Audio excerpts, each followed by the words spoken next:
बिस्मिल्लाहिर्रहमानिर्रहीम। इय्याका नअबुदु व इय्याका नस्तईन। मैं सबसे पहले डॉक्टर ज़ैदी आपका शुक्रिया अदा करता हूँ कि आपने मुझे मौका दिया इस मुल्क की फ्यूचर के सामने अपना प्रोग्राम रखने का, इनसे बातचीत करने का, तो मैं आपका शुक्रिया अदा करता हूँ। डॉक्टर अरसलान, आपका भी कि आपने ये ऑर्गेनाइज़ किया आज इवेंट। थोड़ा आप आराम से बैठ जाएं ताकि आप मेरी बात सुन सकें, क्योंकि आप आदी नहीं है ऐसी बातें सुनने के लिए जो आज मैं आपके सामने करूँगा। पहले तो मैं टेक्नोलॉजी की तरफ आ जाऊं। जिस तरह अभी डॉक्टर अरसलान ने बात की, फ्यूचर टेक्नोलॉजी का है, और बदकिस्मती से हमने जिधर इंसेंटिवाइज करना था अपने मुल्क को, अपनी इंडस्ट्री को, अपनी आईटी की इंडस्ट्री को, अपने यूथ को, उनको टेक्निकल स्किल्स दिलवाने थे आईटी के, बदकिस्मती से हमने 20 साल ज़ाया किए। हिंदुस्तान इन 20 सालों के अंदर, 20 साल पहले हिंदुस्तान की आईटी एक्सपोर्ट 1 अरब थी, आज उनकी 140 अरब डॉलर की एक्सपोर्ट है। तो अब जरा मैं आपको पर्सपेक्टिव देना चाहता हूं कि हमारी टोटल एक्सपोर्ट्स और हमारे ज़माने में एक रिकॉर्ड एक्सपोर्ट्स हुई हैं 32 अरब डॉलर की। 32 अरब डॉलर रिकॉर्ड एक्सपोर्ट्स थी पाकिस्तान की। और जब आप इसको ये देखें कि हिंदुस्तान की सिर्फ आईटी की एक्सपोर्ट 140 अरब है, सो ये सोच लें कि हमने ये जो 20 साल इतने ज़ाया किए, इसमें अगर हमने अभी स्टेप्स लिए थे अपनी आईटी एक्सपोर्ट्स बढ़ाने के लिए, तो हमारा दूसरे साल में हमारी 35% एक्सपोर्ट बढ़ी, तीसरे साल में 45, और जो आखिरी साल था उसमें 75% हमारी आईटी एक्सपोर्ट्स बढ़ी। हमने इंसेंटिवाइज किया, हमने स्पेशल आईटी जोन्स शुरू की जिसके अंदर टैक्स इंसेंटिव्स दिए। मैं ये इसलिए आपको जल्दी जल्दी बता रहा हूं क्योंकि अभी मैंने आपसे और भी बातें करनी है। मुझे लग रहा है इतना ज़्यादा आपको आईटी के अंदर इंटरेस्ट नहीं है जितना होना चाहिए। फ्यूचर आईटी है, टेक्नोलॉजी की फ्यूचर है।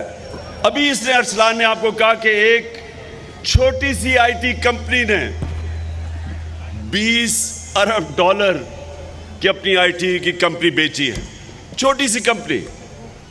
आईटी के अंदर 30 साल की कम से नौजवान अपनी कंपनीज बनाते हैं और बिलियनर्स बन जाते हैं। तो ये दुनिया इस तरफ जा रही है, और हमारी अब पूरी कोशिश थी हमारी गवर्नमेंट की, और इंशाल्लाह जब भी आगे आएगी, कि हमारा पूरा ही एम्फेसिस स्टार्टअप्स को, कैसे हमने आईटी स्टार्टअप्स को इंसेंटिवाइज करना है, उनके लिए ज़ीरो टैक्सेशन, हमारी आईटी कंपनीज के लिए ज़ीरो टैक्सेशन, हमारा जो फ्रीलांसर्स हैं उनको 100% हमने कैपिटल गेन्स टैक्स माफ़ कर देना है ताकि वो काम करें, इंसेंटिवाइज हो। लेकिन मैं क्योंकि बड़ी देर के बाद गवर्नमेंट कॉलेज आया हूँ, मैं ये चाहता हूँ कि अब आप गौर से मेरी बातें सुनें, क्योंकि इंसान और जानवर में फ़र्क क्या है। इंसान और जानवर में क्या फ़र्क है? दो बहुत बड़े फ़र्क हैं। मैं पहले तो एक एरिस्टोटल ने 2500 साल पहले एक बात कही। ये गवर्नमेंट कॉलेज गौर से मेरी बात सुनना। 2500 साल पहले उसने बात की कि अगर